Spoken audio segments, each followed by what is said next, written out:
Hello. Today we are going to be talking about AI technology legislation.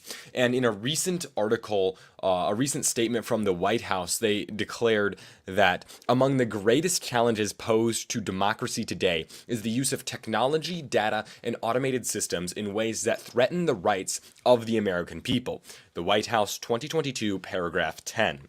And this was in a different recent proposed blueprint for an AI Bill of Rights, which we'll get into later. But before we talk about that, we want to see that artificial intelligence is a really big issue today, and it has really entered a new phase in the lives of the American people, with digital tools progressing from being just retroactive tools that we use to proactive co-pilots.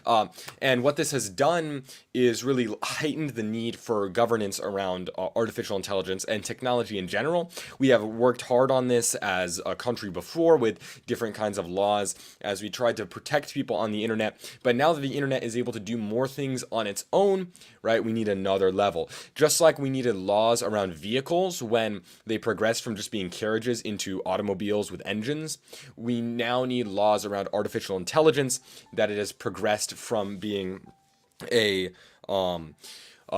just tool that we can use to something that's taking a lot more control. And this is definitely a huge problem. Professionals have stated that it isn't without serious drawbacks. They're talking about artificial intelligence.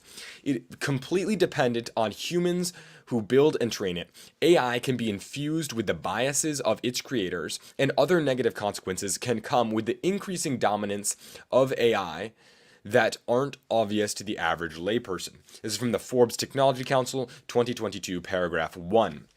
And what this is saying is that most people aren't able to see all of the things that are going to go wrong with artificial intelligence. It seems pretty good. A lot of people have a little bit of concerns about it, but don't really know what could go wrong. And also in that article, they identified hazards such as privacy, bias, social advancement, job security, cybercrime, and many more that could be negatively affected by artificial intelligence.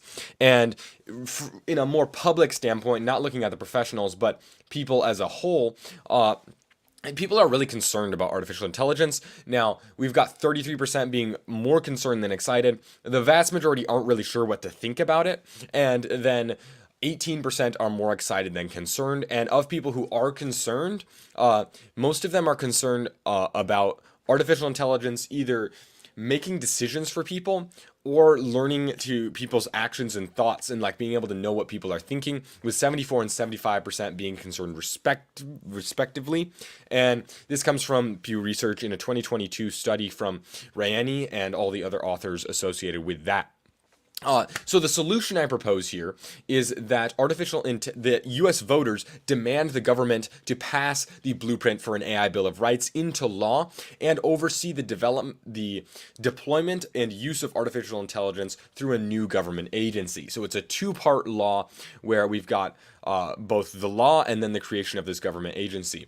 And the thing is, we create this new law, and the blueprint for an AI Bill of Rights provides recommendations for how developers, businesses, users, and lawmakers can reduce the potential harmful effects of artificial intelligence. And it comes in 5 parts. We've got safe and effective systems, algorithmic protection and discrimination, and then data privacy, notice and explanation, human alternatives, and consideration and fallback.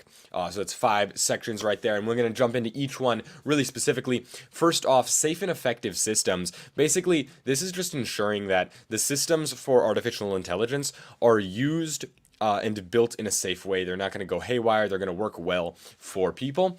And it also helps make sure that they stay working well and are effective by pre-release screening and then also consistent reporting, which will be a theme through all of these sections of the law. Algorithmic discrimination protections means that those biases I was talking about, where artificial intelligence basically can reflect the biases of humans because it's only trained on the past. So if humans discriminated against a certain people group in the past, the artificial intelligence might mirror that into its now decision making. So it wouldn't be as just as you might think it is, being completely unbiased. It'll be reflecting biases. So the law says that the blueprint of Bill of Rights would say that artificial intelligence designers, developers, and deployers need to take proactive measures to avoid that happening.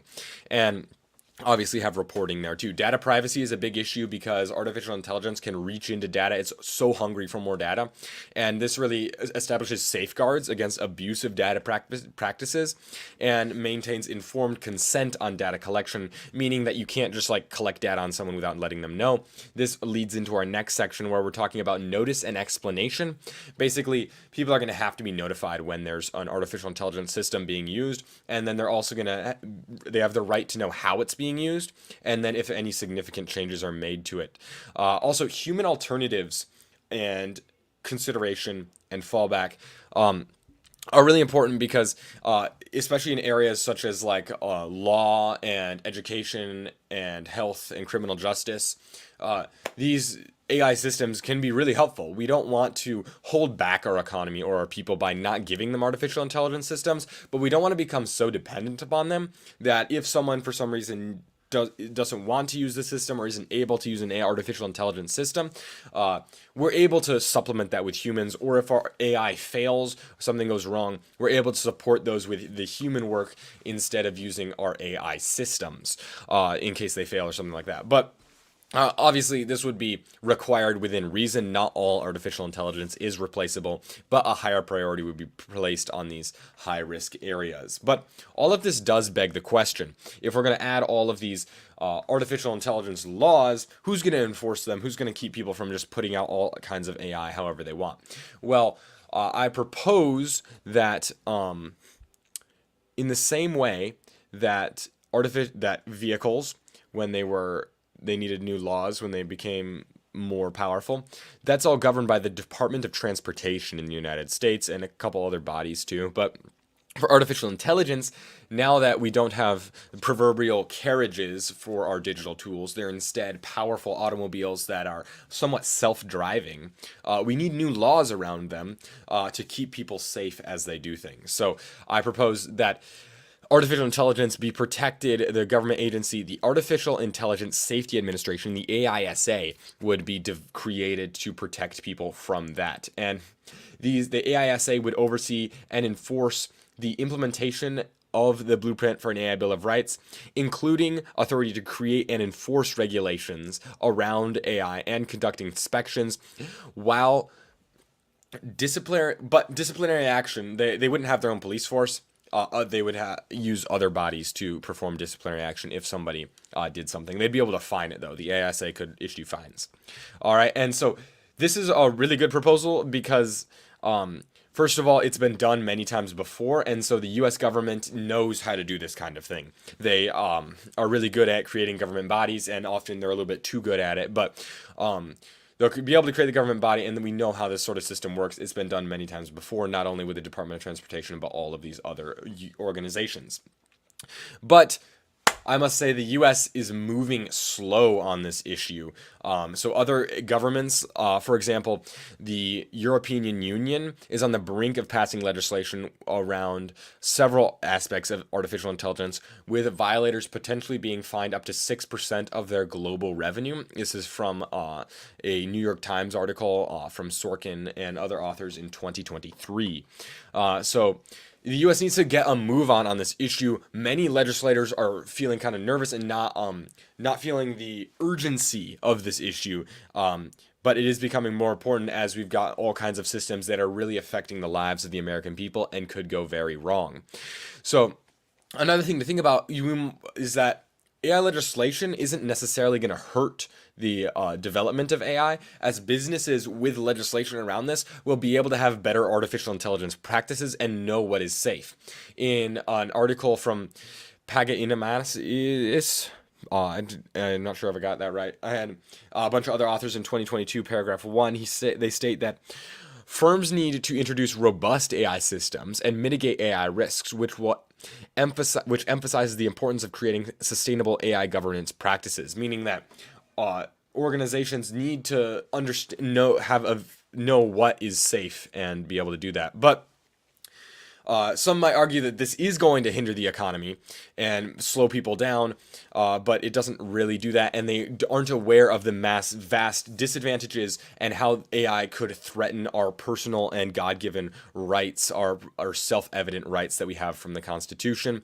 So, among the greatest challenges to democracy today is the use of technology, data, and automated systems in ways that threaten the rights of the American public. This is what I started this proposal with, and this is the solution. Part 1, we pass the law. Part 2, create governance, government body that will oversee that. And now, for anybody watching this presentation, it is your job to call your representative and call your senator and ask them to move forward and propose this to the Senate and the House of Representatives for a law, the Blueprint for an AI Bill of Rights. Propose this and get it into an actual law, as well as create a government body. You can call those. That's how the United States works. The power funnels all the way back down to people like you and me. And then here are our references. Thank you very much for watching, and I hope you have a wonderful day.